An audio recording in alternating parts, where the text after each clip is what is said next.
我哋而家 Members, we have a quorum, and I'll call to order the meeting. Since the last meeting, information papers issued include paper number CB bracket 4634/13 to 14 bracket 01, Judiciary Administration's paper on proposed amendments to the rules of the High Court and rules of the District Court on Interpleader proceedings. Members, next items for discussion at the meeting. We have proposed 2 items. That's CB relevant papers are CB bracket 4692/13 to 14 bracket 01 and CB 4692/13 to 14 bracket 02. For our next meeting on the 24th of June 2014, Tuesday at 4:30 p.m.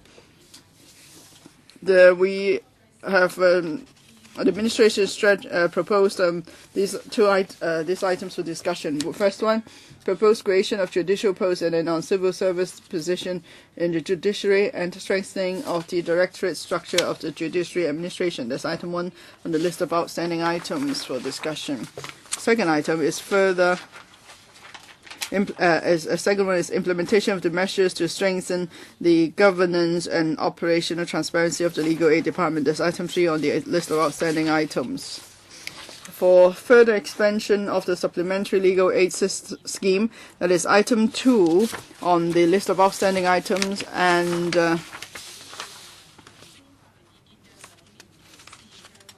the 2-year and item 7, operation of the Resource Center for Unrepresented Litigants and a 2-year pilot scheme to provide legal advice for litigants in person. Progress reports will be submitted, so all the items will be considered together. And then item 2B, Legal Aid Department, we will also take up relevant matters for consideration. This is about enhancing strengthening governance and operational transparency of the Legal Aid Department.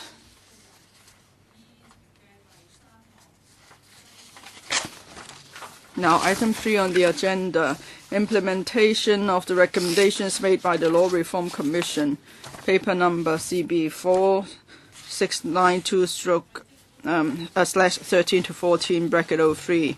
Administration's paper on implementation of the recommendations made by the Law Reform Commission. The second relevant paper is CV bracket 4699/13 to 14 bracket 01. Administration's response to a motion passed at the meeting of the panel on administration of justice and legal services on the 22nd of April 2014. And then paper number CB 4692/13 to 14 bracket 04, paper on implementation of the recommendations made by the Law Reform Commission prepared by the Legislative Council Secretariat is a background brief. On the 13, now the Law Reform Commission submitted the first progress report to the panel on the 25th of June 2013. There was a discussion then. This is the second progress report, and we hope that there will be a chance for exchanges every year. So this second report is on the latest progress. Let us welcome Mr. Rimsky-Yuen, Secretary for Justice, and Mr. Stephen Wong, Secretary of the Law Reform Commission. The Secretary for Justice is also the Chairman of the Law Reform Commission of Hong Kong, and he will take us through the second report. Thank you. Thank you,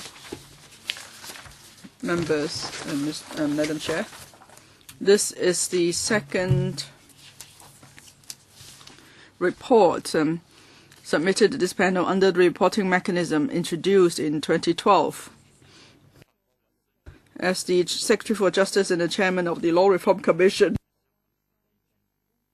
we want to make sure that our laws in keeping with the changing times, and we believe the different panels of the LegCo could work together with us to promote law reform. Together with the Chief Justice and other members of the Law Reform Commission, we take it seriously to choose the right topics for consideration of the Law Reform Commission. And then with the relevant government bureau departments, we also stress to them the importance of making timely response to reports of the LRC. I believe members and Madam Chair have received a paper for discussion today. There is a table listing out the progress on every report published since 1982.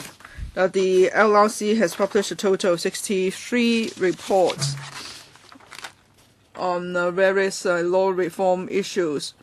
This year, we have also taken on board Mr. Raymond Wong's suggestion made at the meeting last year.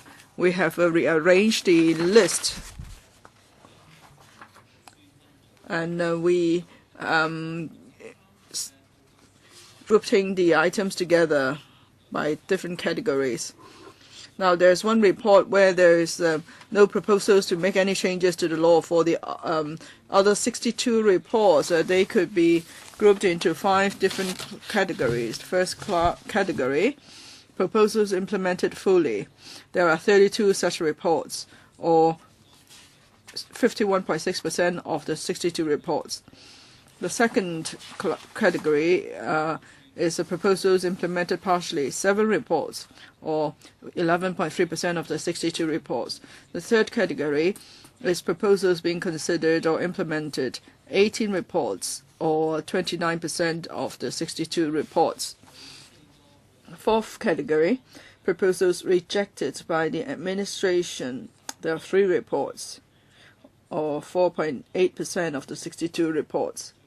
The last category, the fifth one, the administration has no intention to implement the proposals at this juncture. There are 2 such reports, or 3.2% of the 62 reports. You might note that among the various reports, some have not been implemented either by way of legislation or by administrative means. Now, for the 39 reports for which the proposals have been implemented fully or partially, or there's one report where no reform has been proposed, or for 3 reports where the administration has restricted the proposals, and also, of course, there are 2 reports on which the administration has no intention to implement the proposals at the juncture. So that means a good number of the reports have been responded to proactively by the administration. Either proposals have been implemented or plans have been made. So in the next 2 to 3 years, the proposals will be implemented by way of legislation. Actually, the administration's drafted bills on a number of reports. That includes the Child Abduction Miscellaneous Provisions Amendment Bill 2013. And then on the 26th of March, we've also introduced the Contracts Rights of Third Parties Bill. Since last year, the Law Reform Commission has started to review the progress of implementation proposals. At every meeting is now a standing item. That's the first way of follow-up. And then the LRC is also in communication with the relevant departments and bureau. It's hoped that the departments and bureau will provide the latest progress report to the LRC. Here, I would like to thank our colleagues for their cooperation. And then we want the public to be able to follow the progress of implementation of the various proposals. So the progress of implementation of LRC reports is uploaded to the LRC's website. So together with this panel and other panels with LegCo and the relevant government departments and bureau, we will monitor the progress of implementation of LRC reports. Thank you. Next, Mr. Stephen Wong. Can you please give us a report? Any presentation, please? Thank you. Just now, The Secretary mentioned that in the table, the progress report on the 62 reports is spelled out in detail, especially for proposals being considered or implemented. There are details included in the report, in the table. I would like to thank the relevant government bureau and departments for reporting regularly progress of implementation to us. And if there are questions from members, we'll be happy to take them. Thank you. So the floor is open to questions. Members, if you wish to speak, can you please give an indication? So I'll see how we could split the time available. 4 members have indicated a wish to speak. Can I give 4 minutes each first? And because we still have time, so I will allow you to finish your questions. But for other members, if you wish to ask questions, please give an indication as soon as possible. It will help us time the session properly. First, Mr. Dennis Kwok, Deputy Chairman. Thank you, Madam Chair. This many of LRC reports, as you know, have not yet been implemented. There's been much delay, and in this we have passed a motion in this panel. That is, we ask the administration to follow up on the LRC report in 25 on child custody and access. We have asked the administration to expedite the relevant law reform measures. Now, the reply has been given by the administration. We're told that progress is still rather slow. Now, these issues have dragged on for a long time, actually. When the Secretary assumed his office, he said that he mentioned something about the reform of the Law Reform Commission itself. That is, you would like to make reference to the practices of other common law jurisdictions. And you could professionalize and enhance the work of the LRC. So resources will be given to LRC so they may hire full-time members or researchers to consider law reform proposals. I think this is important development. Any progress on this front, please, Secretary? I'd like to thank Dennis Kwok for the question. First of all, I will respond on the issue of child custody. We are aware of the situation. Even though the DOJ is not the responsible bureau,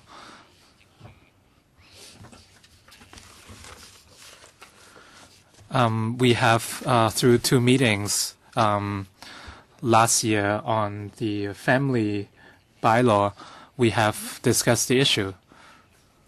And later on, we also met the Labor and Welfare Bureau to further discuss on the issue. As we stated in the letter, after the consultation process, we have met representatives to talk about the family bylaw. In principle, we at the administration agree with the overall principle.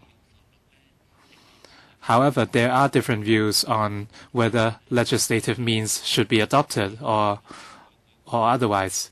For cases of divorce, will it be difficult for us to carry out law reforms? These are issues the administration is currently considering. We are looking into the issue, and the LWB is actively communicating with the DOJ on the implementation.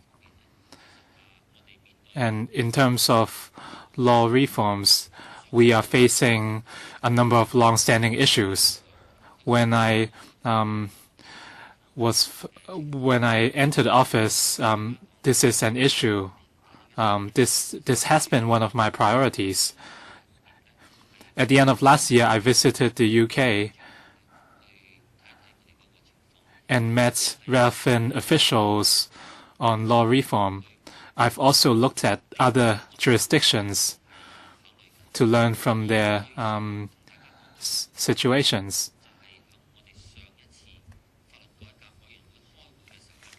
In the last LRC meeting,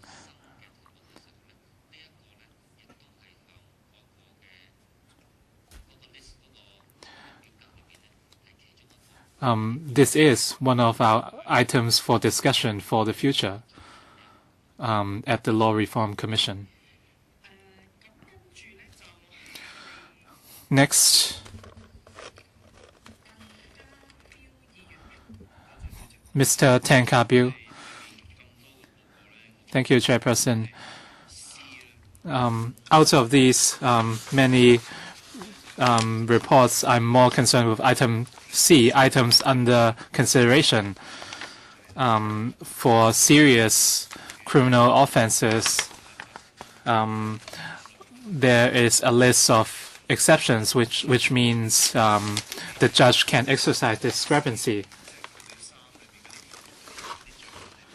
I'd like to know what these offenses are, because this is very important. Murder, arson, rape, etc. I'm not a lawyer. However, for other task groups, they have specific structures and mechanisms.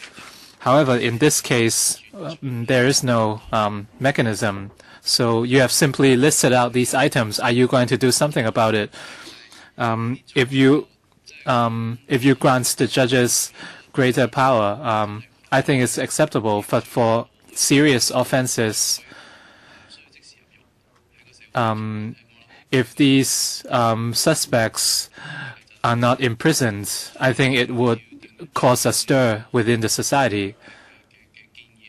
So what are you going to do with the proposals in the report, and what is your take on this issue at the moment? The Secretary. Thank you very much for the question.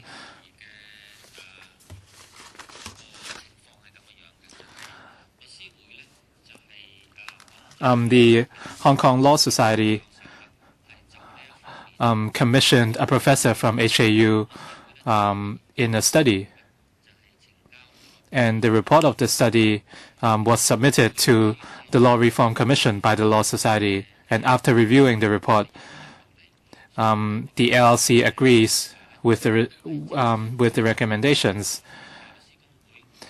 And so the Hong Kong Bar Association was consulted, and they generally agree with this approach. As Mr. Tang said, certain offenses under Section C, under Schedule 3, are apparently serious. But in some cases, the judges might not deem these offenses serious enough for imprisonment. And the judges don't actually have the power to decide.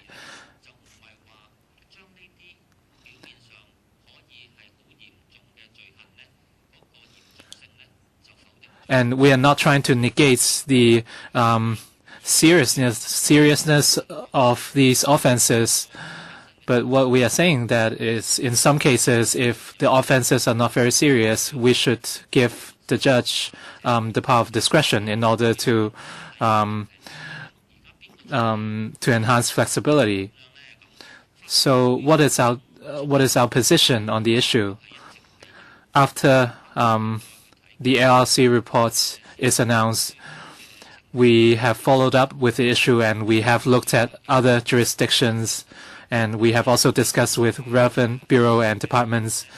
And the most relevant bureau is probably the Security Bureau and the Department of Justice. We have communicated with the Security Bureau, and our view is that before we decide whether the Security Bureau or DOJ should be responsible. We are hoping that after July, the results of this report will be submitted to the AJLSP before we deciding what to do with the results. The report will cover legislation and policy, and at that time, members can decide which aspect will be more important. And at that time, we will decide which bureau will be responsible.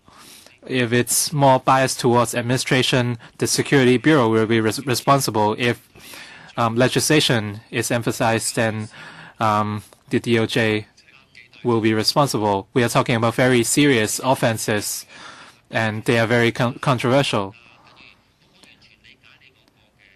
Mr. Tang, I understand your point. What you mentioned is one of our key areas of concern. And we hope to listen to the views of the panel as well as other members of the society before we decide what to do. After the report is announced, when we met members of the society, we understand Mr. Tang's concern, and that's why we hope to carry out consultation before deciding on our next step. I think this is of public interest. I think Mr. Tang's point can be discussed later on. Mr. Raymond Wong. Thank you, Chairperson. Right now, only the Secretary for Justice and Chief Justice are empowered to refer suggestions or proposals to the Law Reform Commission, and officials are appointed, and only 2 members are not from the legal practice. And I think this is acceptable as long as you are doing something.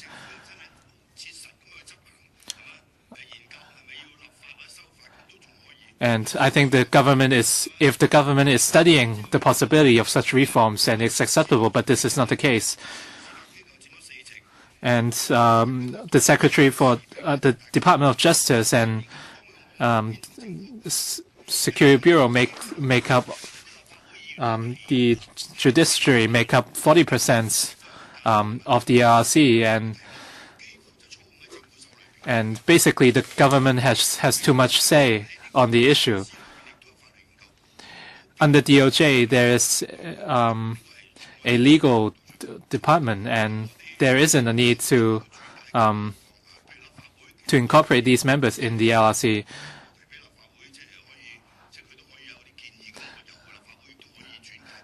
I think the LegCo should also have a say in terms of law reform.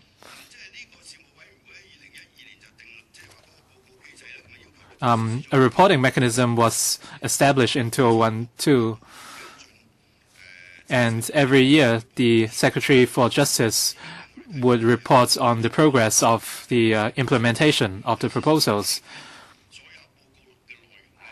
When you look at the contents of the reports, let me cite a few examples. I think the government is the biggest barrier to implementing the proposals in the report. After more than 20 years, the status is still under review, and you are saying that you are still reviewing the issue and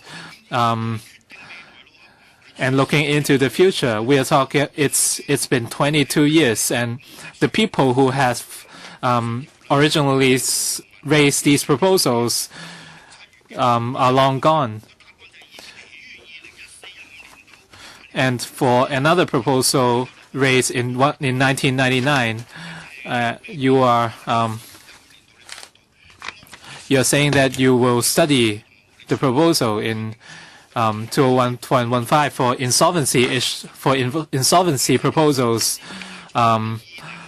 the implementation has been dragged on for 14 or 15 years.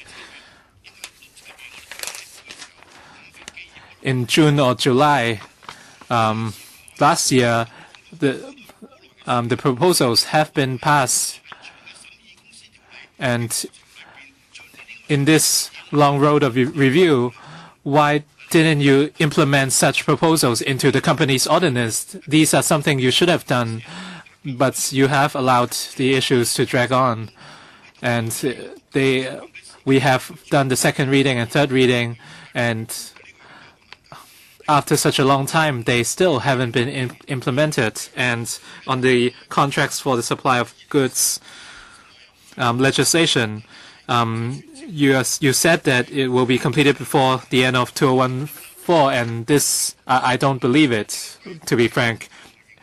And on guardianship and custody, part 2, international parental child abduction, you're saying that you have to consult other departments and people before embarking on legislation, so we have to wait for another 10 or so years. I'm just citing a few very simple examples. I think the Secretary should review the issue. Will the Secretary respond? Secretary, I follow what Mr. Wong is saying. Honestly, I'm keen to find ways to speed up progress too. Now, for some of the examples you cited, Mr. Wong, there are indeed practical difficulties involving some of them. I'm not trying to defend anything here. I'm just saying it's true. In some cases, progress has been slow.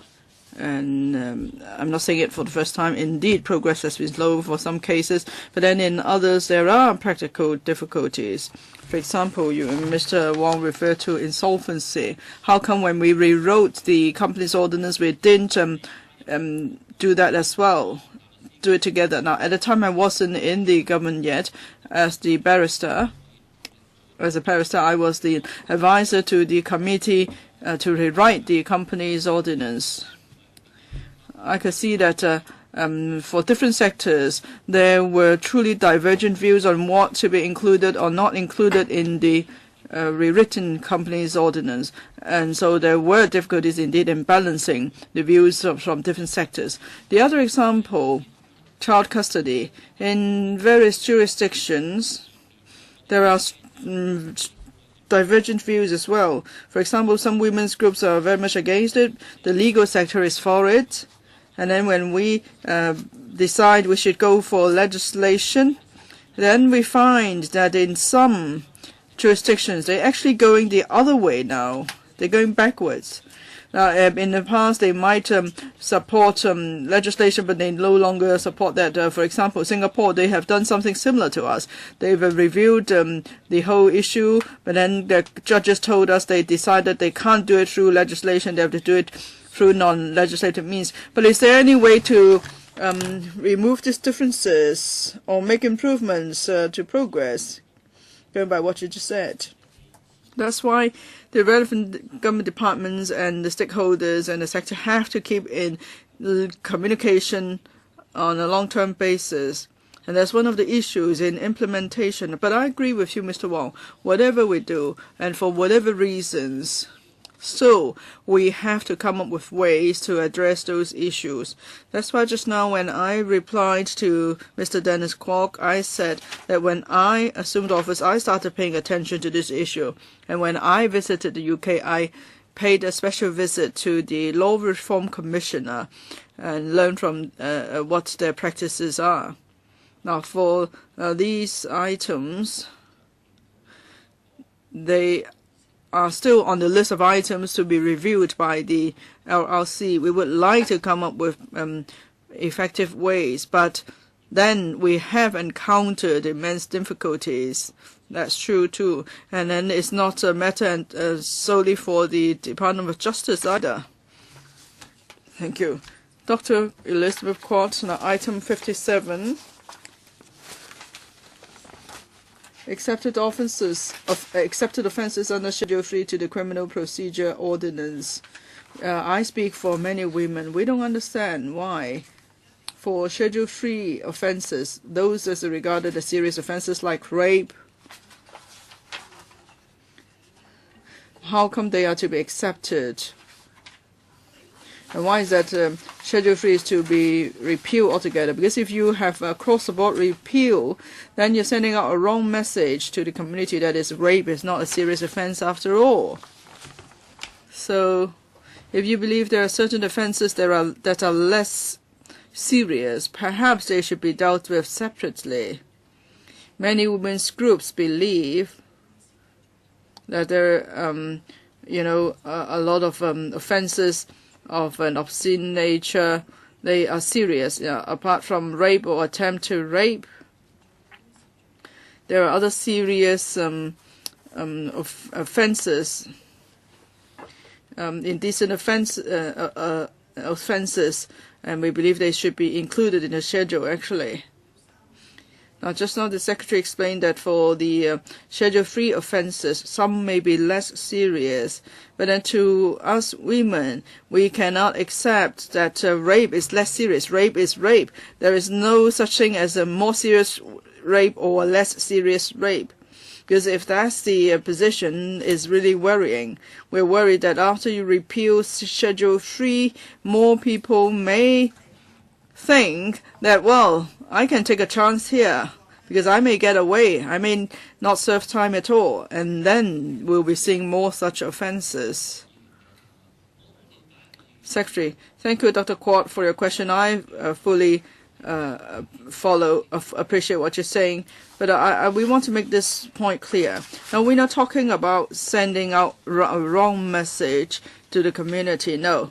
What I said wasn't that rape, manslaughter, or, whether an offense itself is serious or not. No. We're not talking about that. We're not talking about changing the perception of such offenses. If I didn't make myself clear, let me apologize here. What I'm trying to say is, for the same offense, on the face of it, it may be serious, but because of different circumstances, the offense may have been committed in such a way that when the judge considers the penalty for this offense, the judge will have to consider under what circumstances the offense was committed. And maybe in some cases the judge believes that the imprisonment must be imposed. But then in other circumstances, perhaps the judge might decide that even though the offense has been committed, no imprisonment is warranted. But under the current legislation, even if the judge believes so, he has no power to do that. That's why I say in overseas jurisdictions, and that's why I also explain why this report came about, because the Law of Society commissioned the Hong Kong University to conduct a study, and the conclusion drawn was that under suitable circumstances, the judge should be given the discretion. And this discretion doesn't mean that if an offense is serious, it's no longer serious. No, it's just about when it comes to imposing penalty, whether the offense definitely warrants imprisonment or not, or whether the discretion should be left to the judge. That's why, as I said, I fully appreciate that there are groups, in particular women's groups, which are concerned about this, that we are fully aware of that. And that's why, as I said, it's hoped that later on, perhaps in June or so, there will be an opportunity for us to come back to this panel on this particular LRC report. We would like to listen to your views and also the views of different groups. We hope there will be chance for detailed discussion. Now, we fully appreciate there are diverse views, actually, on the issue, and so we still keep an open mind on the LRC report. Now, of course, I know the Secretary is not sending out the wrong message deliberately, but just now you took so long to give an explanation, and it's a professional one. But then what happens is with these accepted offenses, the message sent out to the public directly is that you don't need to go to jail for rape, and that causes concern.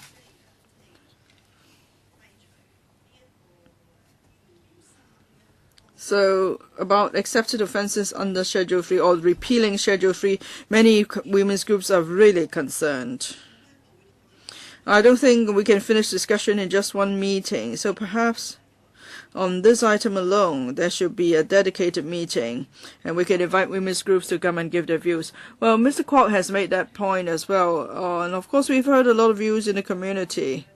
I think among the public the concern is specific, but of course for the legal sector they may consider the legal aspect. So there seems to be a gap between the two sectors in that sense, but of course the concern has been expressed in the community. I think we will certainly find an opportunity to have discussion on this item. Next, Dr. N. Chan. Thank you, Madam Chair. Since 1982, 63 LRC reports were published, and of these 63 reports, for those whose proposals have been fully implemented, 51.3%. The proposals implemented partially, 11.3%. Proposals being considered or implemented, 29%. And then D, proposals rejected by the administration.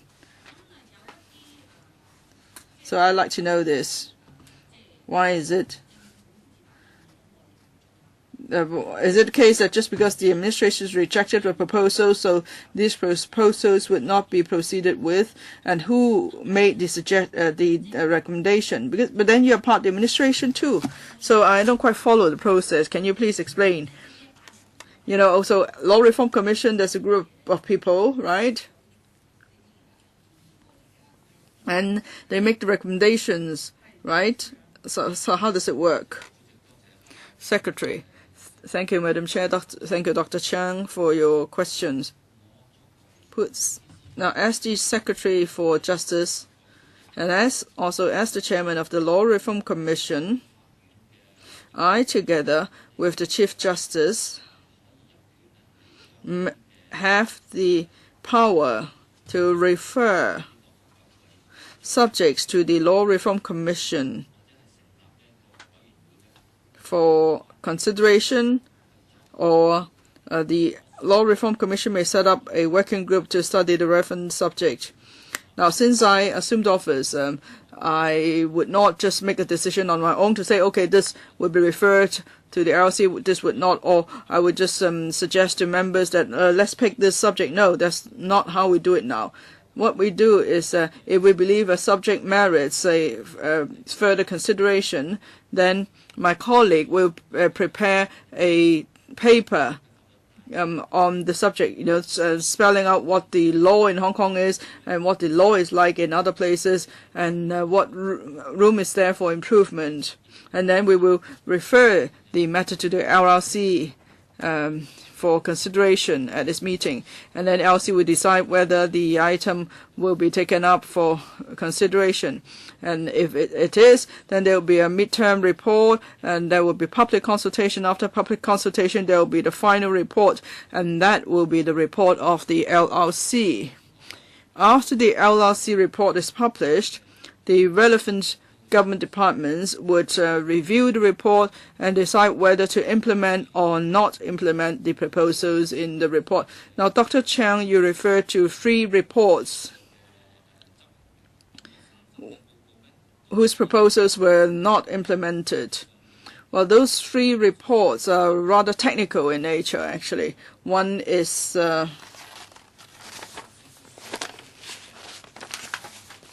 about interest on debt and damages in civil action, confession statements and their admissibility in criminal procedures, and the 3rd report is on contempt of court. Now, usually after the publication of the LRC report, the administration would have discussion with the stakeholders, and they will review the situation.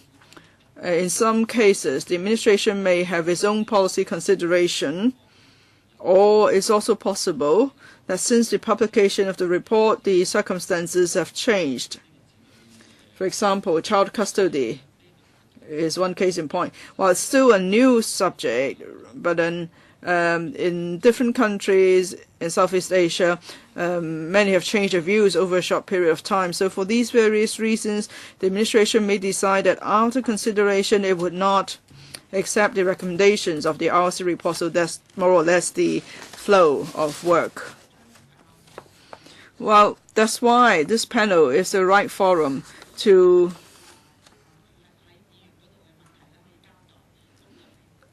for the administration to explain in detail the work of the RC and progress of the various of implementation of the RC report. So members take this opportunity to pursue issues of interest to you. Maybe you want to know why, how come there's no progress on some cases, and so on. Because many of these issues are directly related to public, and they are not just matters of interest to the legal sector. So once a year, this is the opportunity for members to find out directly why there's no progress on certain topics, and where there is no consensus in the community. Next, Mr. Albert Ho. Madam Chair, can I please, before Mr. Ho asks his question, may I please just add? Madam Chair, I agree with you, but if I may just add that we come to this panel to give a report, and we would like this panel to be a liaison point. And actually, it doesn't just involve this panel, because for some of the reports, they may touch upon the terms of reference of other panels or the portfolios of other panels. So that's why in my opening remarks, I said that we come to this panel to give annual report, because we would like this panel to learn about the progress of implementation. At the same time, together with other relevant panels of the Legislative Council, we could consider individual cases. For example, some of the reports may have to do with economic development, some with financial affairs, and others security issues. And in our table, we do spell out which policy bureau is involved. This is to facilitate follow-up by other relevant panels in future. So the relevant panel may follow up the progress if they wish. Mr. Albert Ho, as the Secretary said, the LRC's studies are more or less visionary and forward-looking,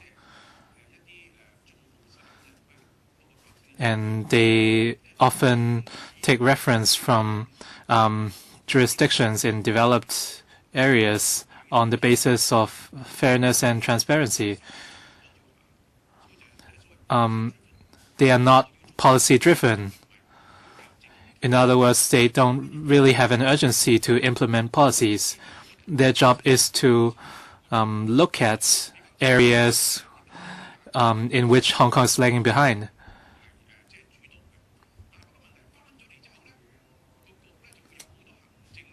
However, afterwards, different bureau and departments might not be able or willing to implement certain proposals because of different reasons, and hence the many delays. Let me cite an example on corporate rescue. You might how much work have the bureau or departments actually done? There is no way for us to know. On the issue of rescuing corporates, we have to start thinking ahead while our economy is still in a good state.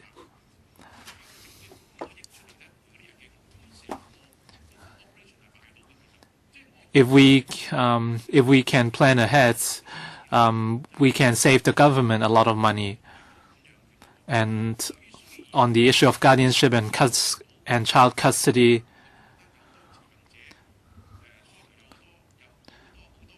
the Secretary said within the Bureau, many stakeholders have different views, and right now the issue is more or less settled. And now he said in other jurisdictions they have split opinion. And as far as I know, New Zealand is reviewing its legislation. Certain proposals involve a lot of reforms, and in certain proposals, there is a paradigm shift, and they involve new schools of thinking.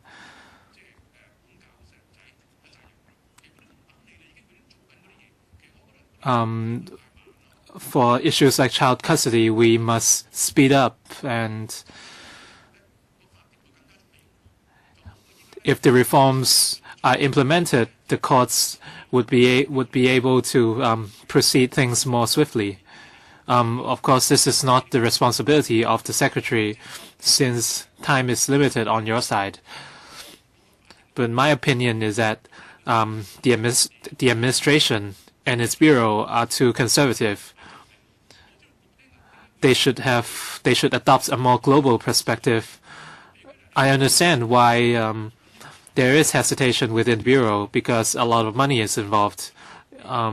For child issues, you have to think about social workers and places of stay. All these involve public resources. But these are exactly the reasons why law reform cannot proceed quickly. There are some things the Secretary can do. Let me cite an example. Please give me a little bit more time. Let me cite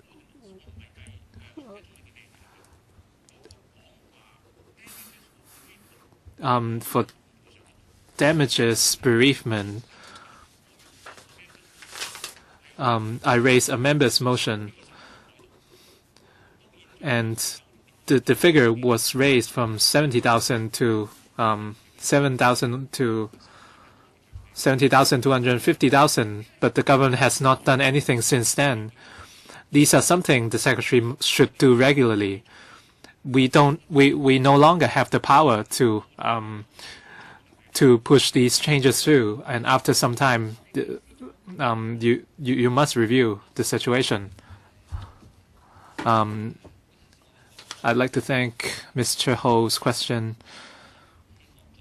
As I mentioned, the principle is that we want to implement the LLC's proposals as soon as possible, and I think this is unanimous. But in actual practice, there are a lot of considerations, and different stakeholders have different views. As Mr. Ho said, in certain cases, there are restraints on resources, and on child custody, a lot of women's groups strongly opposed to the proposal. They do not want legislation. As Mr. Ho said, we have some kind of consensus right now, and it's time for us to move forward. And on rescuing corporates, this is rather time-consuming, I must admit. Under item 34 of the table, the situation has been addressed. And on the suggestion that we should conduct regular reviews, especially the fatal accidents ordinance. When I first assumed office, I did look into this issue, and we did find it problematic.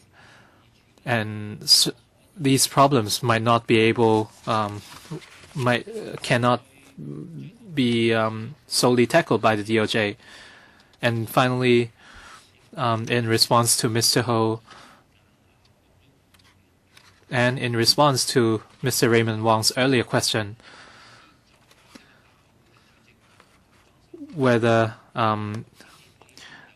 the Secretary for Justice and Chief Justice should be the only people with the power to submit to refer proposals to the Law Reform Commission. If members feel the need to review this practice, we welcome your opinion anytime, and we also welcome the comments of universities and the general public. And under Appendix 3, the Law Society sent us a letter to suggest a review as well. So if Mr. Ho has other suggestions in the future, we do welcome your views. The question is, when will these proposals be incorporated and studied? We are not very confident with this workflow. I think this kind of exchange is very useful. I hope the Secretary can tell us more during this meeting. Certain LLC commissions might involve other panels. So in the future, may I suggest that for future meetings, we can invite delegates from other panels to facilitate discussions. And on child guardianship and custody, I have taken part in several TV debates. I have a legal background, and there are a lot of concerns within the public, especially women's groups. Mr. Raymond Wong mentioned different proposals which have been raised a long time ago.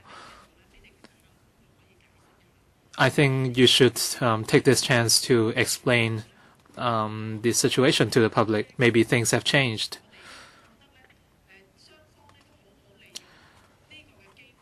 I think this interaction is very useful. We should both take this chance to communicate more. These issues have been debated many times in Chinese and English.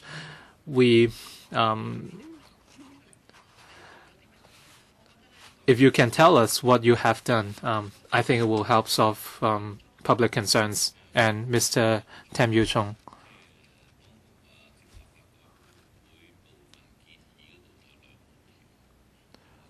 On the LLC's proposals, item 35, the regulation of debt collection practices. The government accepts the LLC's proposal to set up a credit database. And however, the issue of debt collection, which is the biggest concern for the public, there isn't any direct response, and we are unsure whether other legislations would be used. For example, would other legislations such as stalking be used to tackle the issue? You haven't elaborated much in the table. Will you follow up on this issue, and do you have anything to report on this stage? And for item 57, and as Mr. Tang said, for the accepted offences under Schedule 3, the government said they would give discretion to the judge. However, we must not forget the importance of public consensus. In the eyes of the public, some offences are very serious, and if the prosecutors are not imprisoned, then they might be encouraged to do it again. You said the judge has different interpretations on the gravity of offenses. If this is the case, it might stir up controversies in the society. That said, the judge still has certain flexibility when they give sentences. They still have some flexibility, and they have other methods to tackle these offenses. If you are to take out Schedule 3 altogether, I do have concerns.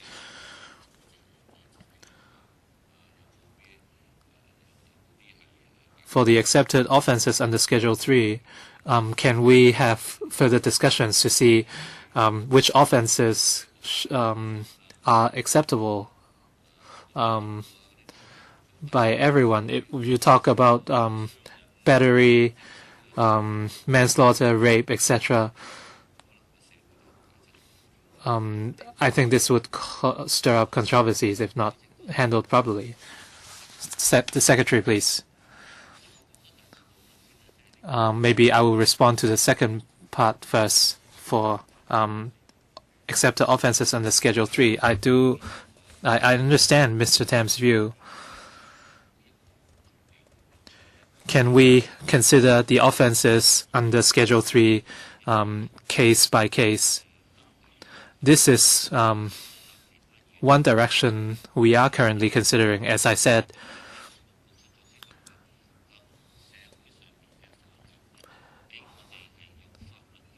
we understand that this report will might stir up controversies in the society, since they are not just considering the legal viewpoint.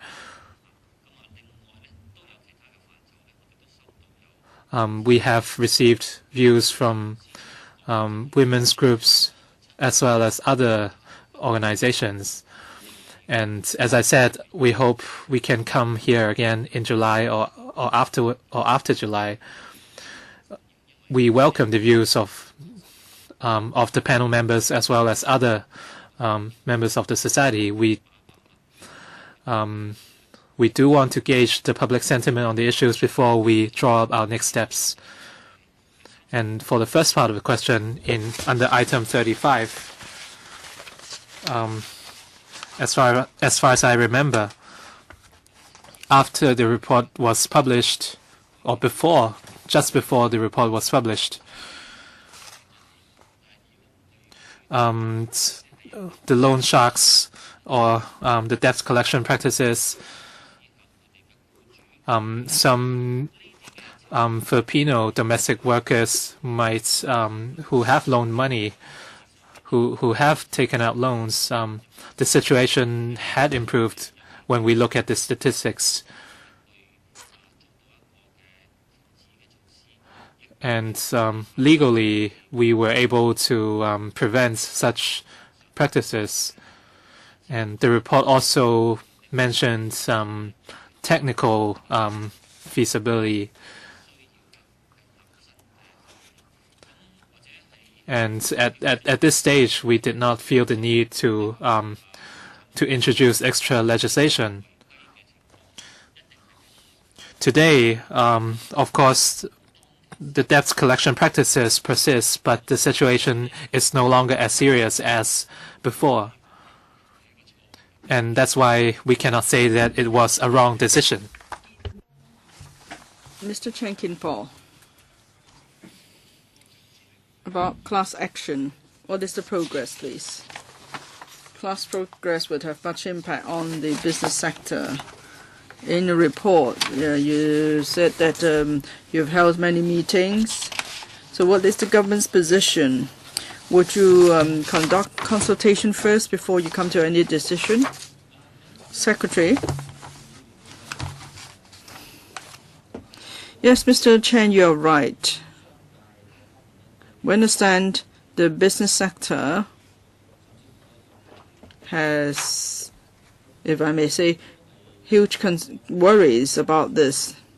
Now, since I started handling this matter, I have talked to different sectors, and I've found that there are indeed divergent views.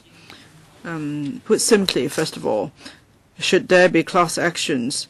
And secondly, if there should be class actions, should it cover only consumers? Or should the scope be extended from consumers to other aspects? So these are the two key questions on which views are divergent. some in the business sector have expressed to us that they're worried that class actions may be abused. For instance, in the United States, we have seen abuse cases. For example, drugs.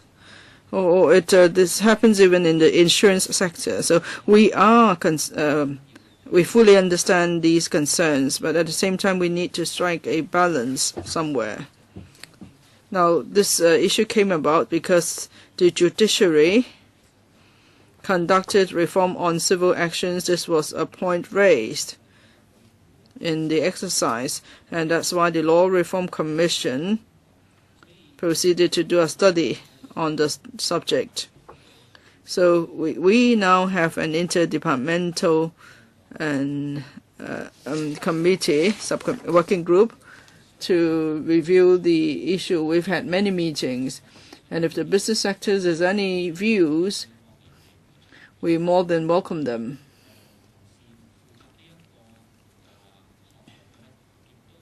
For colleagues in charge of this subject,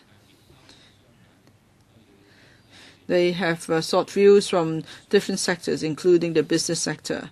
We've also sought views from chambers of commerce. And when we formed the working group,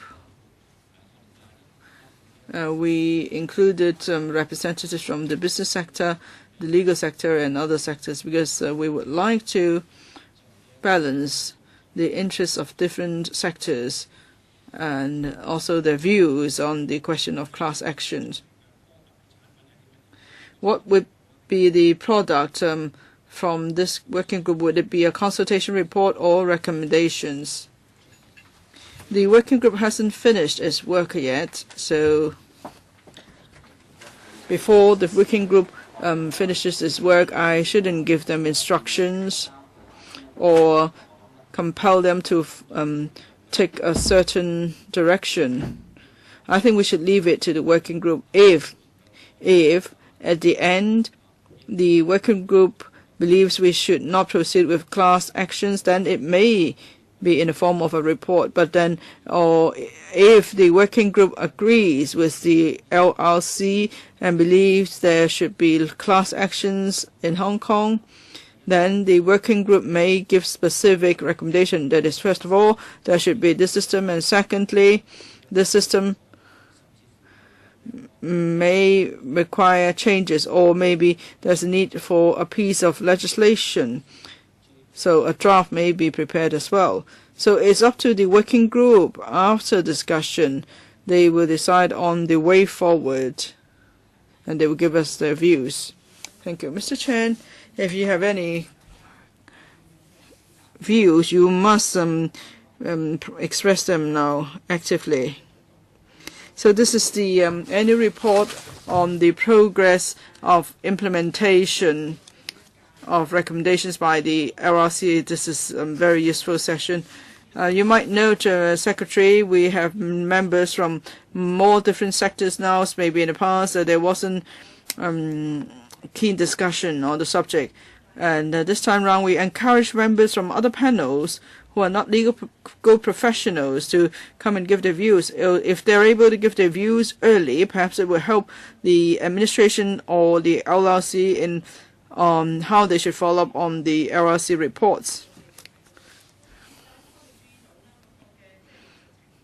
Now, on the implementation, I understand there are several ways to implement proposals. Sometimes you may decide to wait forward for a particular proposal, or maybe you say that the reference bill has been tabled, has been referred to Bills Committee for scrutiny, and then in some cases you're still doing communication. So there are different stages in the way you take forward your work. So we'd like to find out from the Secretary, or can you explain further? Perhaps you have come to your judgment on certain issues. For example, class actions. I understand the business sector and the labor sector would have divergent views. SMEs may also have the view, so maybe it's good that you find out their views as soon as possible. Repealing the rape offence under Schedule 3, or repealing Schedule 3 about rape. Well, we know what we are talking about, but then we may send a wrong message, particularly to young people. And then last week, Dr. Elizabeth Quad asked this panel to follow up on an issue for some sexual offences or victims of sexual offences. All they ask for is a screen in court. They're not saying that their identity should be concealed, but how come there's no progress even with the modest requests for a screen? At the end of last year, we arranged for members a chance to give their views directly to the Chief Justice. At this term, we have more female members, and there's much concern about this issue. Now, as Mr. Albert Ho said, sometimes we would raise maybe we should be given the opportunity to refer items to the LRC as well. For example, Mr. Ho mentioned the Fatal Accidents Ordinance. Maybe what about property dispute? Maybe you could also consider resolving such disputes through arbitration. These are all new issues. And then last month we talked about the jury system. And some different views have been expressed on the jury system. So let's make good use of this platform. Through this platform, you're able to put forward good suggestions to the administration and the LRC. And we could also seek explanations from you. Because now the impression the public has is that the LRC has put forward lots of proposals, but many have not been followed up, and so you attract criticisms. So I think it's good that you let the public know how you do your work. I'm sure the next controversy would be class actions. Dr. N. Chan, after the LRC forms conclusion, and if there there's a need to amend any legislation, would that still come to the panel first? Secretary, can I ask Dr. Chen and Chang to ask a question again, because I didn't hear the last bit.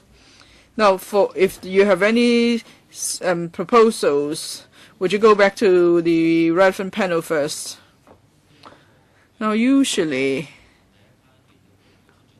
after the report is published, there will be public consultation, and then there will be the final report of the LRC. Very often, we will either go to this panel or other panels when the final report is out. And if there is need for a legislative exercise, most definitely we have to come back to this council. Now, on Dr. Chan's point, and on what you said earlier, Madam Chair,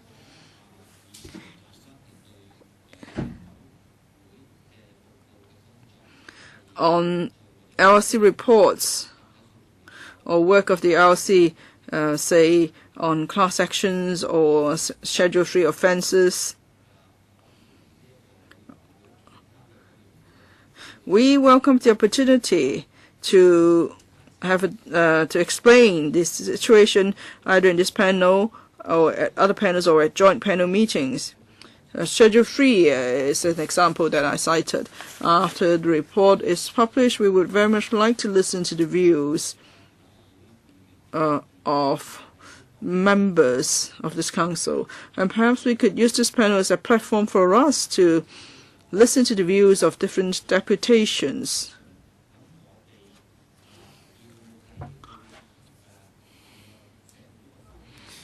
So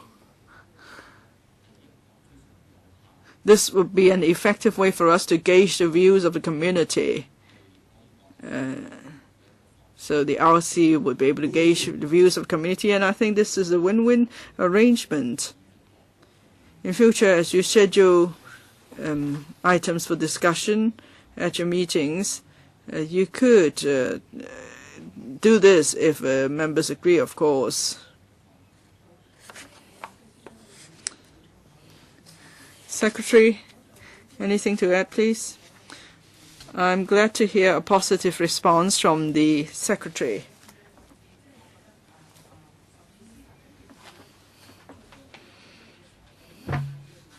Now, in recent years, we've seen court rulings that have sparked a strong reaction in the community. But there may be some of these issues have been discussed in the legal sector for a long time, but not in the community. And maybe the conclusion is at a variance with the community views. So I think we could use this panel as a channel for communication.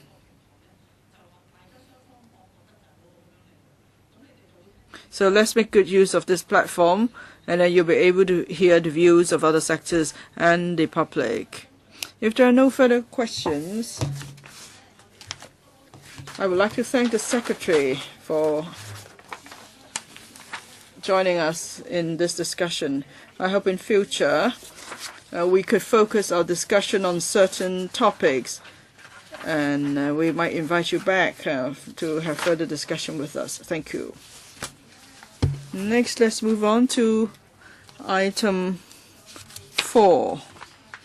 Draft Solicitor Cooperation Rules and Consequential Amendments to Legal Practitioners Ordinance Cap 159. Paper number CB4692/13-14 Paper on Solicitor Cooperation Rules and Consequential Amendments in the form of a letter provided by the Law Society of Hong Kong. The other paper is number CP4692/13-14 Extract of minutes of meeting of the panel on administration of justice and legal services held on the 28th of March 2011. On two issues about the solicitor cooperation, that is whether there should be top-up professional indemnity insurance and notification to the clients of the identity of supervising partners. It's whether they should be consulted. The Judiciary has already suggested to consider the question. And the Society has submitted documents to us. They've given their views on these two issues. That is CB4692/13-14 The Law Society has also replied to us on the 18th of March on whether there should be a notification to the clients of the identity of supervising partners. Now can I invite Mr. Junius Ho to take us through the paper. He's from the Law Society of Hong Kong. First, Mr. Junius Ho. Thank you, Chairperson. We have 5 members from the Law Society. I'm very happy to be here today. And on the issue of solicitor cooperation, since in 1995 the rules were passed, and there has been some time since then. As the Chairperson said,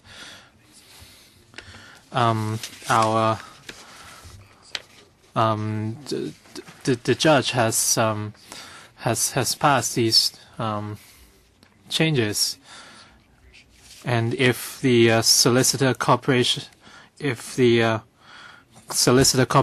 is established, do we have to implement changes? Yeah. So that is whether we need to have top-up professional indemnity insurance. There is now a $10 million protection. Now, when the ordinance was considered, we have sorted out the policy issues and the principles. There was no need for a top-up professional indemnity insurance at the time it was decided. The Chief Justice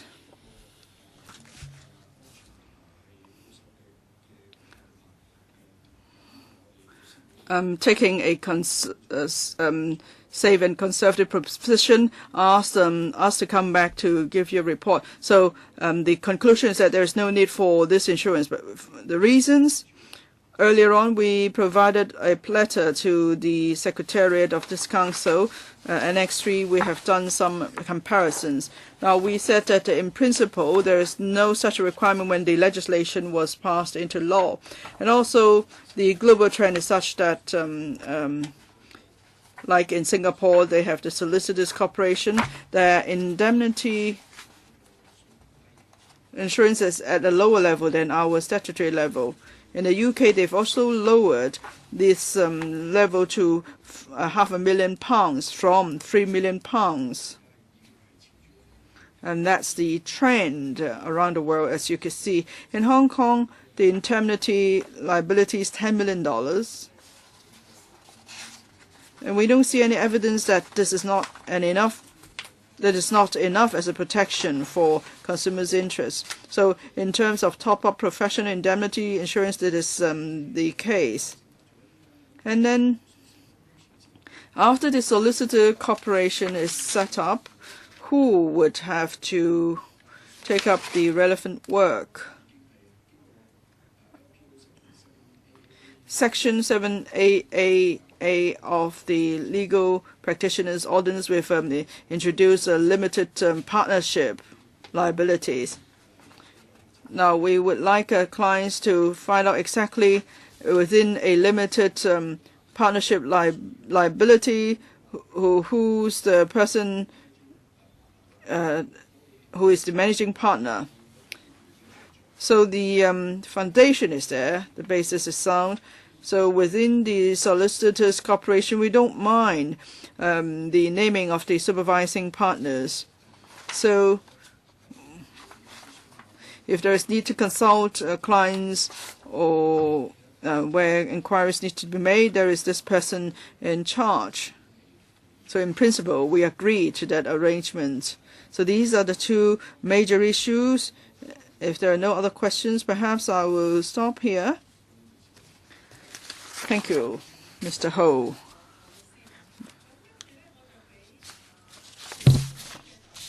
Now, from the Department of Justice, please, Ms. Adeline Wen. Thank you. Now, Mr. Junius Ho just now spoke on the two issues. First, whether there should be top-up professional indemnity insurance for the Solicitor Corporation. The Law Society's view is that there is no need for it. The second issue, whether the Solicitor Corporation needs to inform clients of overall supervising director, that is at the company, at the firm level. Now, it seems that the Solicitor Corporation is willing to include this requirement in the Solicitor Corporation's rule. Is my understanding correct? Yes, we're willing to do that. Well, we welcome the Law Society's position on the second issue. That is, within the Solicitor Corporation, you would notify clients of the identity of supervising partners. We believe that is a good arrangement. And we would like to thank the Law Society for accommodating that. On the other question of top-up professional indemnity insurance, the administration could see two sides to the coin. On the one hand, for legal service users, it's important that we protect their interests because they are consumers. On the other, for practicing lawyers, we need to give them room to practice. So it has to be a feasible mode of operation. As Mr. Host pointed out, for the principal ordinance bringing in the Solicitor Corporation's rule, it was passed in 1995. Now, this is not the first time that we talk about top-up professional indemnity insurance here. We checked the records. Perhaps in early 2000, there were several discussions already at this panel. In November 2003, the administration informed the panel that given the prevailing circumstances, the administration would not insist on the requirement for top-up professional indemnity insurance in the Solicitor Corporation, but it's been 10 years since 2013. 2 years ago, we amended the Legal Practitioners Ordinance to introduce a limited partnership liabilities. And for limited partnership, we did require top-up professional indemnity insurance. That means on top of the $10 million insurance, they are required to take out another $10 million of insurance coverage. So for limited partnership, they must provide indemnity insurance up to for $20 million. That's why we could appreciate why the Chief Justice has asked the Law Society to come and consult members once again on this issue. From the point of view of protection of consumers' rights and interests, we welcome any move that would strengthen consumers' protection.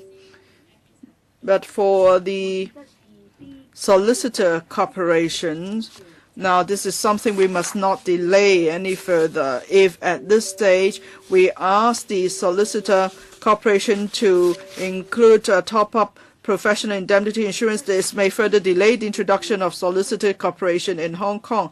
And then for some lawyers, they may be deprived of a choice during the delay. So having considered all factors, we believe that for the time being, we could review or monitor the situation after the commencement of the solicitor corporation. We'll see whether there is need for top-up insurance. That is the preliminary position of the administration. We would like to seek members' views and the Law Society's response on this position. Thank you. Thank you, Ms. Wen. There are 2 members who would like to speak. I will give you each 5 minutes. Mr. Dennis Kwok.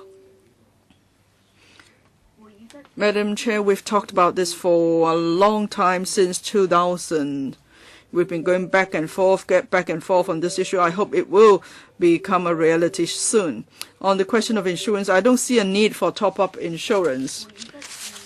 If you look at the financial position of the insurance fund, the fund is robust. And risk of claims are on the decline. So let's not be bogged down on this issue again. We've talked about it for so many years. I think we should press ahead with the corporation. Mr. Ho gave a report on the supervising partners case. They say they will do it fine. Let's move in that direction. Let's get this done quickly. The second question for the administration, limited liability partnership. What is the latest position, please? Ms. Wen? And now with LLP, how many do you think would need to use the solicitor corporation? What's the relationship between the two? So how far is LLP? I've actually asked the department and the Law Society to submit the relevant subsidy legislation to this council, because we've waited a long time. You know, the sector has waited a long time, so please give us an update on progress. Ms. Wen, on the LLP, as far as I understand, I think there are 2 sets of subsidiary legislation that need to be prepared. One is on indemnity, that is a top-up indemnity requirement. I think it's for the Law Society to draft the relevant subsidiary legislation. They need the approval of the Chief Justice. So I think it's for the Law Society to give you the progress. The other set of subsidiary legislation is about the High Court rules and the District Court rules, Order 81. As you know, Mr. Kwok, that's about a partnership. That is, if a partner is sued or he sues someone, what the procedures to follow are. And that applies only to the ordinary partnership. Now we are introducing limited liability partnership, so we need to make amendments. Actually, we're moving very well on that amendment exercise. We have consulted the Bar Association and the Judiciary already.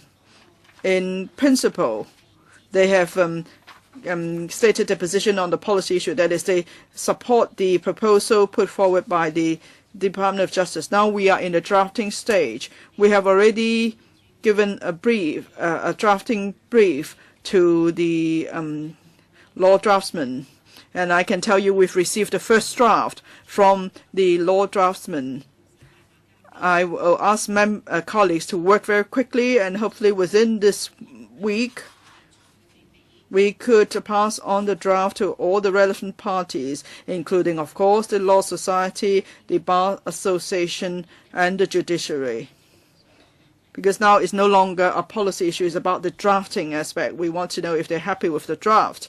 And when we complete that step, then of course we want to press ahead with that. But of course there's still a lot of work to follow. For example, we have to, here we're talking about amending the High Court rules and the District Court rules. So we need to seek the consent of the two rules committees. And after consent is given by the two rules committees, then I very, very much hope the time frame would be like this. In October, that is in the new legislative session, we could table the subsidiary legislation for scrutiny by electrical. It would be by way of negative vetting. I have a question for the Law Society. On the issue of indemnity, professional indemnity insurance, what's the status? You said last time the Chief Justice has already given the approval in principle. Mr. Ho, I'd like to invite our director to explain more on the status of the top-up professional indemnity insurance. First, I'd like to respond to Mr. Dennis Kwok's question. And what's the relationship between solicitor corporation and limited liability partnership? The LLP applies mainly to big corporations, and there are certain restrictions on their practices. And for cases of single directorship or single shareholder in the legal sector of Hong Kong, most corporations most practitioners are sole proprietors. Out of about 800 firms, 30 to 40% are on sole proprietorship. And we hope the LLP and solicitor corporations can be implemented at the same time to give to provide more choices for our members. And for the current schedule of solicitor corporations, we agree with Ms. Wan's opinion that since the first draft has already been received, and we will read the rules of the High Court and the rules of the district courts, and we anticipate that the solicitor corporation can be implemented in around November.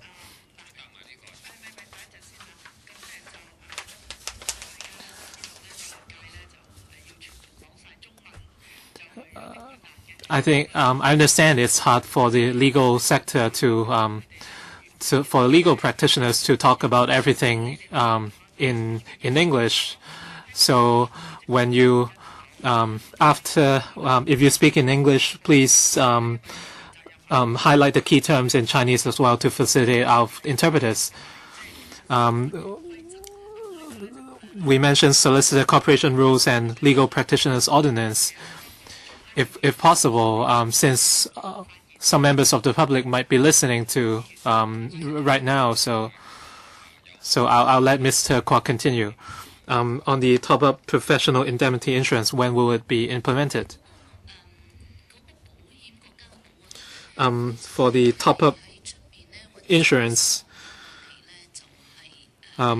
we have invited solicitors to draft the ordinance. There aren't a lot of changes. The secretary has worked with solicitors directly, and we will report on our progress as soon as possible. There aren't a lot of additional terms in the legislation since the CJ has already approved. I think we can confirm it with the DOJ very soon. In other words, the DOJ does not have other concerns, right? And you have already obtained approval from the Chief Justice. So right now, can this be implemented by October? Ms. Wong seems to have something to add.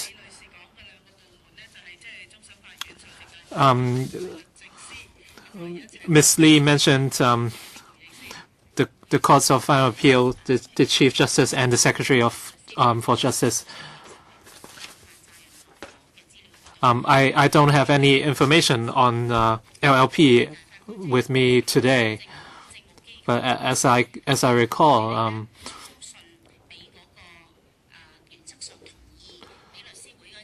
a letter of approval was issued to the Law Society. Several pages of the letter require follow-up by the Law Society. So I cannot say that it's not a complete approval. There are items which require follow-up. Anything to add, Ms. Lee? The solicitor we appointed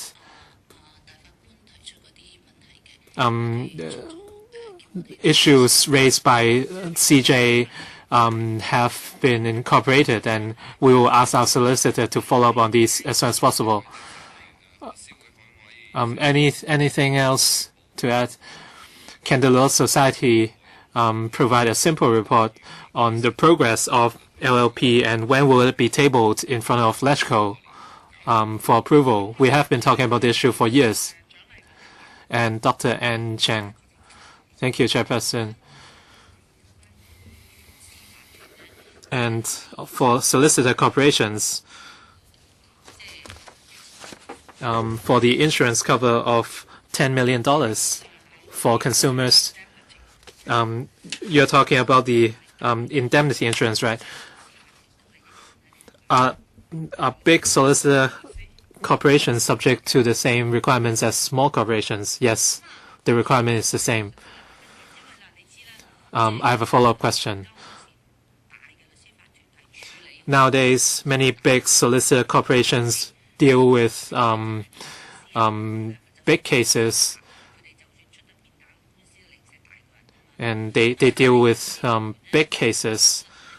For small solicitor corporations, they might only deal with cases not more than $10 million.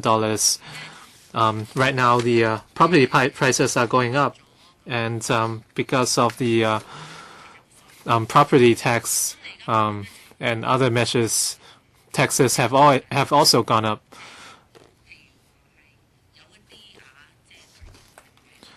For bigger deals that reach $100 million, the tax rate is 15%, which comes to about $10 million.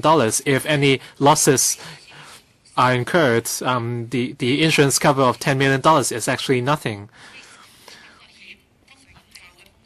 The risk levels faced by big solicitor corporations are different from those from the small corporations. So my point is, big corporations have to bear more. The protection offered to consumers is inadequate in terms of consumer protection.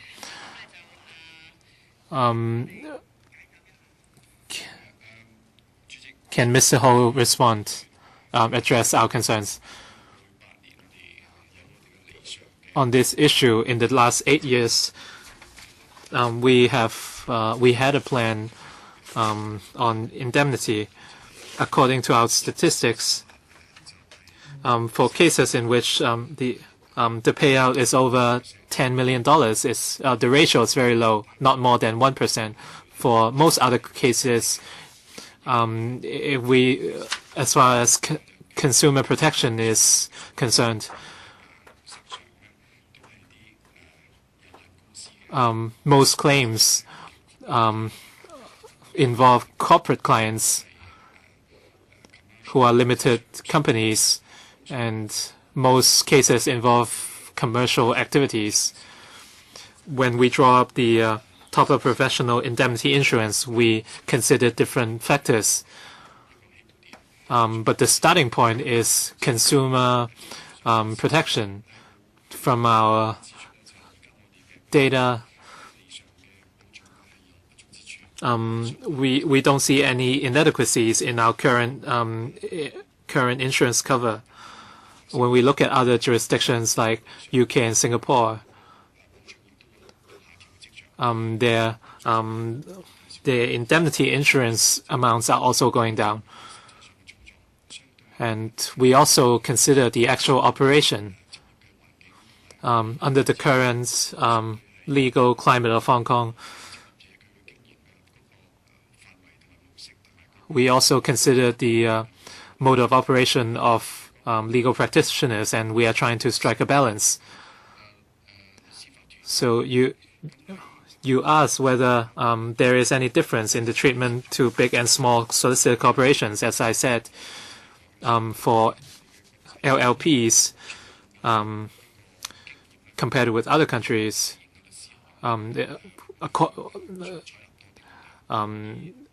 in most other countries,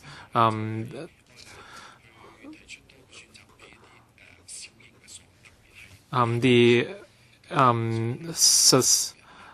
smaller solicitor corporations are also covered, especially sole proprietors.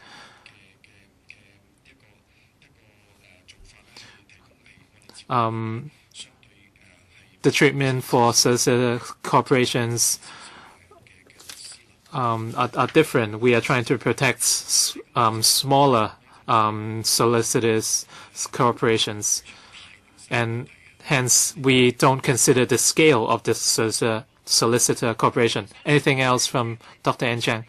As far as I know, the AJLSP is studying this suggestion because this is something to do with public interest, especially consumer interests.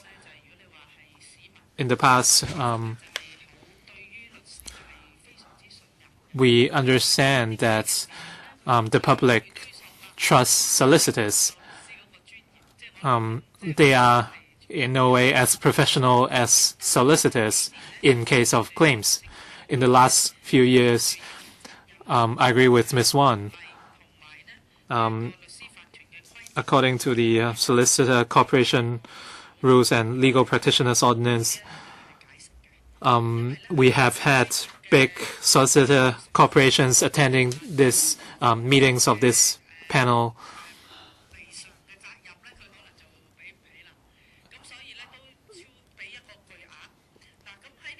And we have talked about some cases involving big claims, so there are interests involved for different parties.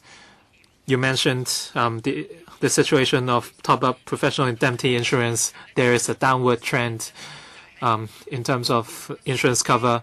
In the case of Lehman's, the bonds for Lehman's Brothers, it was a perfect example. Lots of solicitors were unwilling to take up such cases.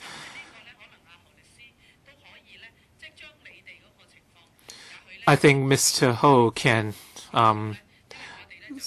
give more on the situation, and you can continue to submit your progress to us. And for the legal practitioners ordinance, I think it helps. It would increase the competitiveness of Hong Kong's legal sector. And for some sole proprietors can be very professional as well. Some one-man firms are very competitive as well. And we do need to improve the overall competitive edge of Hong Kong's legal practitioners. So can Mr. Ho give more to allow the public to know more and tell us about your need to push forward these proposals? So I would give you some time. Chairperson, just now, Mr. Ho said less than 1% of the claims involve amounts over $10 million. So what does 1% amount to? How many cases are we talking about?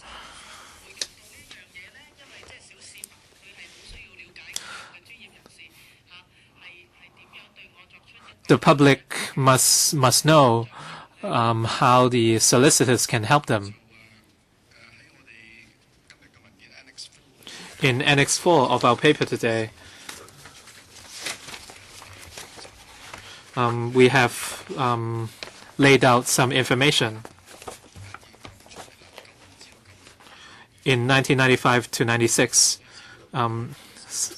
till 2013,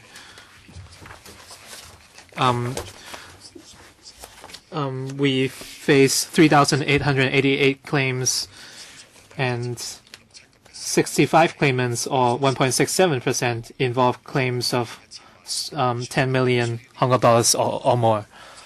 So this amounts to 1.67%, and we've had 65 claimants. So you can refer to Annex 4. Of these 65 claims, we have split these claims into 5 subcategories. For payouts involving over $10 million, we had 17 claims, or 0.44%, and these were paid out by the fund. And for these 17 claims, 12 claims, or 70.6%, were brought by companies, and the remaining 29.4%, or 5 cases, were brought by individuals. And for payouts between 8 million and 10 million Hong Kong dollars, there are 21 claims. And for payout between 5 and 8 million Hong Kong dollars, we had 21 claims. And for open claims, the specific amounts weren't given because the damages were yet to be assessed. We believe the payout won't be over 8 million Hong Kong dollars. For open claims with payouts which may reach 10 million Hong Kong dollars, there are 7 open claims, and out of which 5 were brought by companies. 1 by an individual and 1 by a company and an individual jointly. So these figures were given in Annex 4, and the details of the 3,888 claims between 1995 to 2012-13 were given. And there were 16 claims reaching 10 million Hong Kong dollars, right? Yes, according to the paper. Yes. 17 claims, actually. Your ceiling is 10 million Hong Kong dollars, right? Under the current mandatory compensation scheme, if solicitors fail to meet this requirement for indemnity insurance, it's illegal for them to operate in Hong Kong. So the minimum amount is $10 million.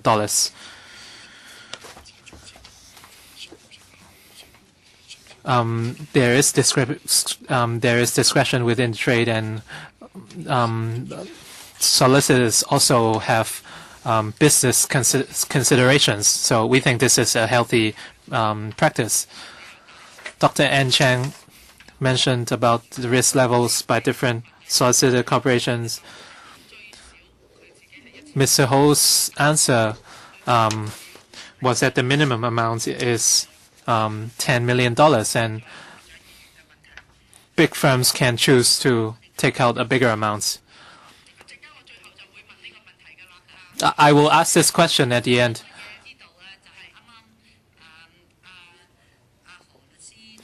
Just now, Mr. Ho mentioned the downward trend in the insurance amount in different jurisdictions, for example, Singapore. Can Mr. Ho be more specific? We don't have a table on hand. We have a big pile of documents, so I cannot finish everything. So I can only pick up areas of greatest concern to consumers. So for the jurisdictions you mentioned just now, can you give us more details? This meeting is fully recorded. We'd like to know the global trend.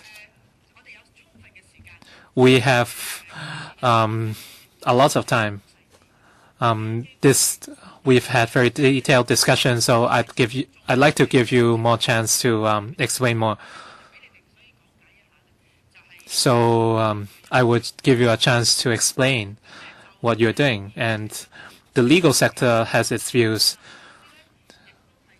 And in response to Dr. Chang's question, Mr. Ho gave a simple answer. And if you have additional information, you can pass it on. Yes, Ms. Vivian Lee. Thank you. In the UK, at the moment, solicitor corporations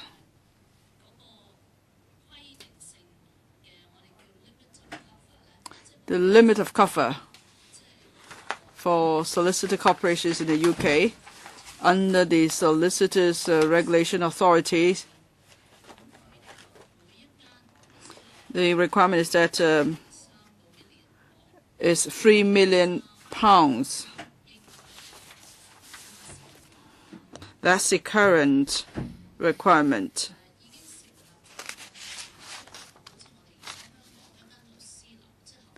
Now, for a partnership firm in Hong Kong,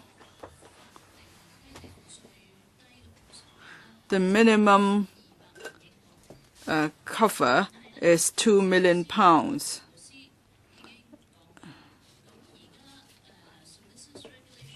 But then Mr. Ho just mentioned that the Solicitor Regulation Authority has recently published a document to inform the profession that the £3 million and the £2 million requirement would be lowered to £500,000 for each claim.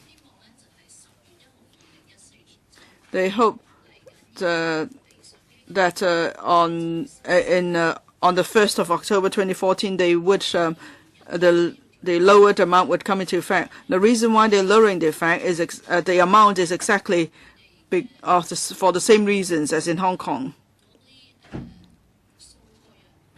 The indemnity claims figures show that for the majority of the law firms, they do not need to pay such a high claim. But because they have to take out insurance coverage to this amount, it makes the operating cost of a law firm very high. And that cost actually will be passed on to consumers.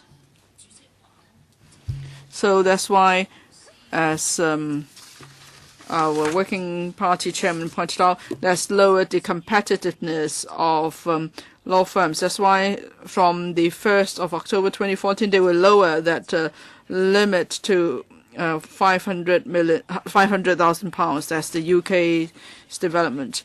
Dr. Chan, you have a follow-up? I think the key issue is lawyers have to pay expensive insurance premium. Okay, that's the crux of the issue. You know, it's fine if they are asked to take out $20 or $30 million of insurance coverage, but how much premium do they have to pay? If it's a small firm, they just have a few employees and they actually do small business deals and they have to pay hefty premium. Perhaps is there a better way to help these small firms so they could survive better? I think that's really the crux of the matter now. Thank you, Dr. Chiang. I think on this issue, we could have a separate discussion on how we could help small law firms. But here we're talking about a real issue, a practical issue. The solicitor corporation is one thing, and just now Ms. Lee pointed out a key issue. I think it's worth mentioning it here. Madam Chair, Mr. Ho, I actually sympathize with lawyers. You know, a few young men, they start law firm, but they have to pay such hefty insurance premium. And then consumers, of course, are also taking risks as the other side of the coin.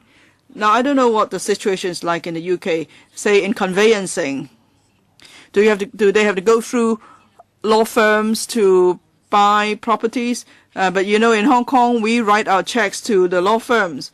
And if there's any problem with the agreement, the money may be kept by the lawyer for a long time. And I understand some law firms have been withholding the special stamp duty or buy stamp duty because the legislation is not yet passed. So they are accruing a large sum of money, and the law firms are actually concerned too about this huge responsibility. So what do we do with that? Now, we can't ask them to pay so much for insurance coverage for exceptional case like this.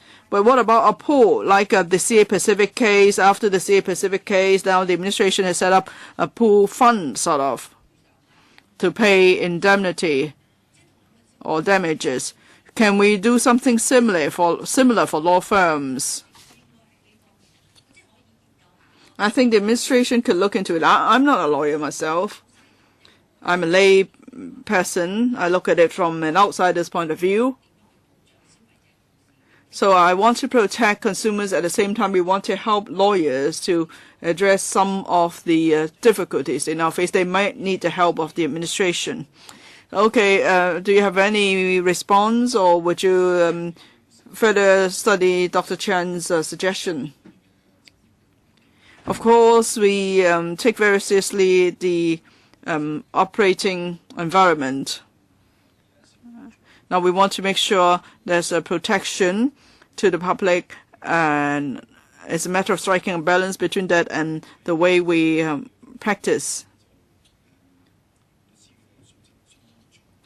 Now, in the legal profession, we have a good quality for our lawyers. We don't have, many cases in Hong Kong like there are overseas where lawyers take clients' money and flee. Now, especially lawyers often act as middlemen in keeping money for clients, and so far there's been much poverty there.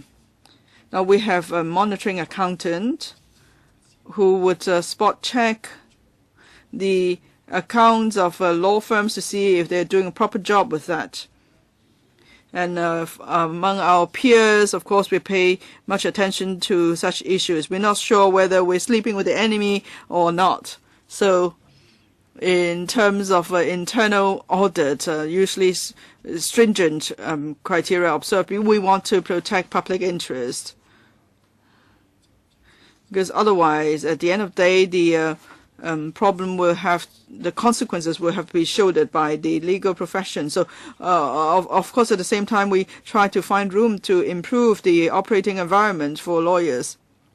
And thank you, Dr. Chiang, for your support. We don't want to have to work for insurance companies by paying hefty insurance premium, right?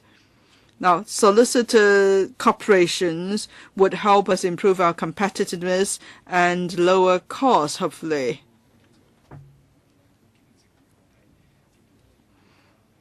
So, at the same time, we want to give assurance to the public that we will serve them properly. So these are issues constantly on our mind, of course. On indemnity insurance, I think today we have answered all the questions adequately. If there are any possibilities for improvement, we'll certainly take them into account.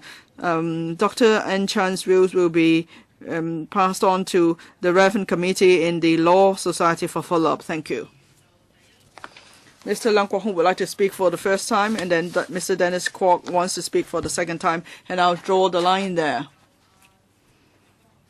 Mr. Leung Kwok Hong, 5 minutes for you, because you're speaking for the first time. Mr. Dennis Kwok, you're speaking for the second time, so please just ask quick follow-up, no more than 3 minutes, please. I think I need to extend the meeting.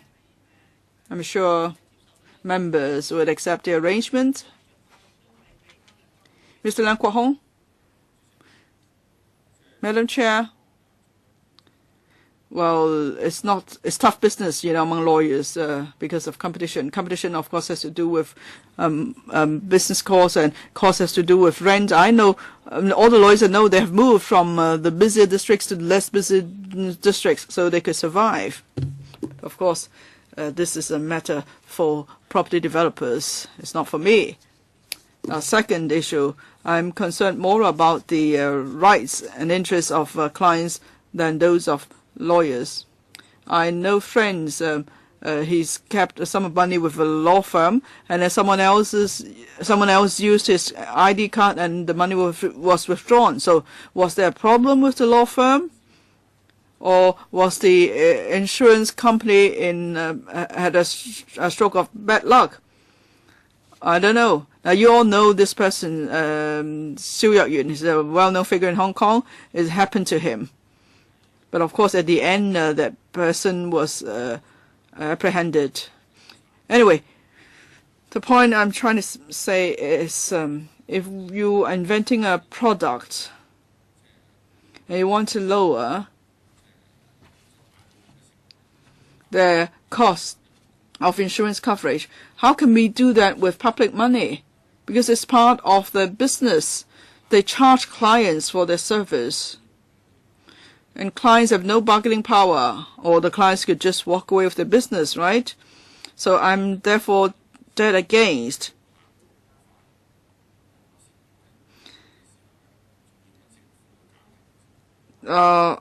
using government's money to lower the cost when the lawyer could get the cost back from his clients.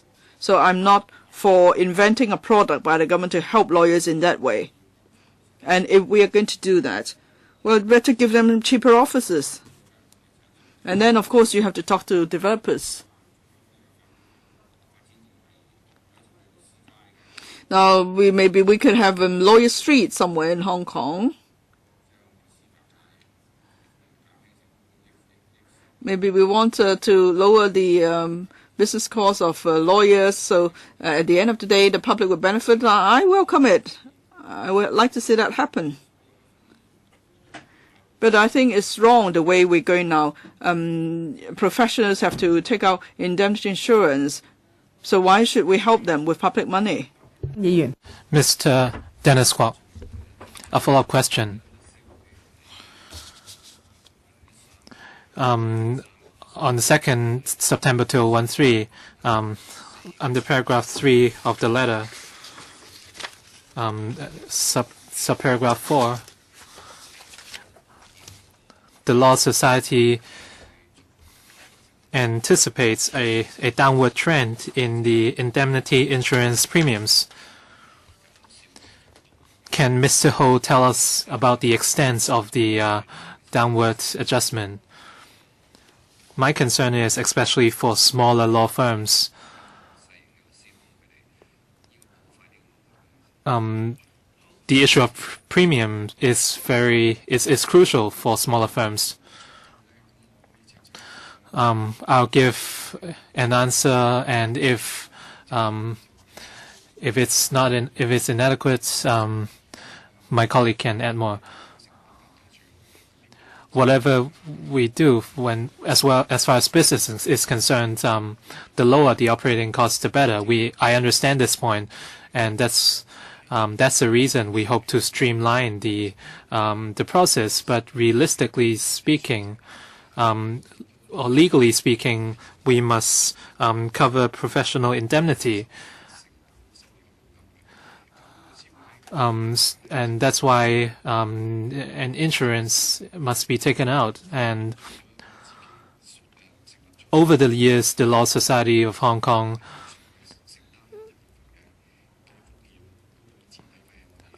has spawned part of the top-up professional indemnity insurance, and we have taken out additional insurance from other insurers, and this has cushioning effects in terms of spreading the risk. In the last few years, the Law Society has taken into account the business environment for legal practitioners, and as such, certain premium waivers have been granted. We had 3 such cases, and the additional funds resulted have been poured back into the pool of premiums, and the percentage was 33%,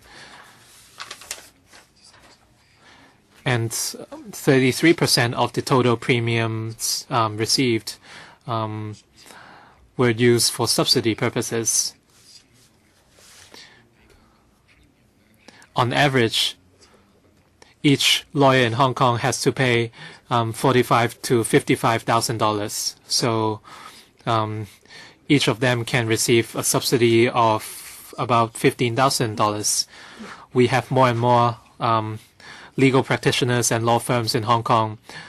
If more people are paying paying their premiums, then the average contribution can be lower.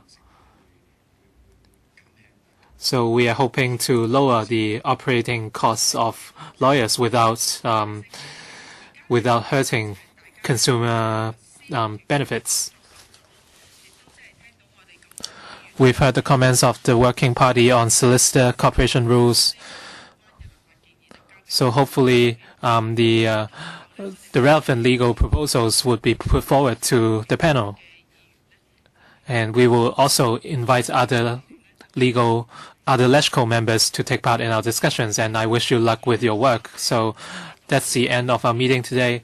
I'd like to thank all the representatives and members for attending. Thank you.